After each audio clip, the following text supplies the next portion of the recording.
Hello bachcho, let's read the question. A mass of 1 kg is suspended by a thread. It is case 1 lifted up with an acceleration 4.9 meter per second square. Case 2 lowered with an acceleration 4.9 meter per second square. The ratio of the tensions is. सो बच्चों इससे relevant paragraph हम लोग check कर सकते हैं NCERT 11th part 1 page number 100 पर। So given है हमें एक बॉडी जिसका मास है 1 kg। अब इस बॉडी को हम लोगों ने सस्पेंड किया हुआ है with the help of a thread. So यहाँ दो केसेस गिवन है बच्चों। सबसे पहले केस में, केस नंबर 1 में हम बॉडी को अपलिफ्ट करते हैं विद एन एक्सेलरेशन 4.9 मीटर पर सेकेंड स्क्वायर। सो इस समय हमें फाइंड करना है tension. So tension always acts towards the support. So support upward है तो टेंशन T1 भी अपवर्ड होगा, और इस बॉडी में जो पुलिंग फोर्स है MA that is also upward, क्योंकि केस 1 में इसको हम अपलिफ्ट कर रहे हैं। अब इसका वेट एक्ट होगा vertically downward. So this we have drawn the free body diagram of body in case number 1।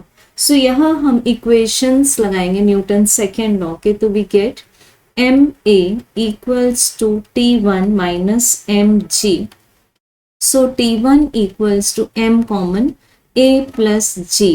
अब G को मान रहे हैं हम यहाँ पर 9.8, m की वैल्यू पुट कर दी 1, एक्सेलरेशन गिवन है 4.9 एंड G इज 9.8।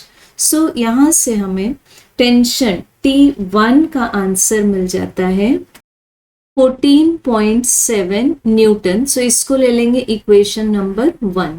अब गिवन है बच्चों हमें केस 2, जिसमें गिवन है कि लिफ्ट को, इस मास को हम लोअर करते हैं विद एन एक्सेलरेशन 4.9 मीटर पर second square. So again construct करते हैं इसका फ्री बॉडी डायग्राम। अगेन इसमें वेट का डायरेक्शन तो हमेशा वर्टिकली डाउनवर्ड होगा। अब यहाँ जो पुलिंग फोर्स है that is also downward. So this is MA and tension will act always towards the support. तो इस समय हम टेंशन को मान लेते हैं T2। सो अब यहाँ पर इक्वेशन ऑफ मोशन अप्लाई करेंगे Newton second law. So this will be as MA equals to mg minus T2। So T2 equals to mg minus A. So T2 equals to m की value है 1, g 9.8 and acceleration is again 4.9.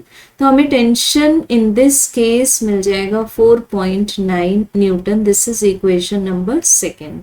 अब बच्चों हम देख सकते हैं question में हमें फाइंड करना है the ratio of the tensions. So for this we will divide equation 1 by equation 2. So T1 divided by T2 equals to 14.7 divided by 4.9 both in Newton. So हमें आंसर मिल जाएगा 3:1 which will be unitless. So correct answer is option 1. Thank you.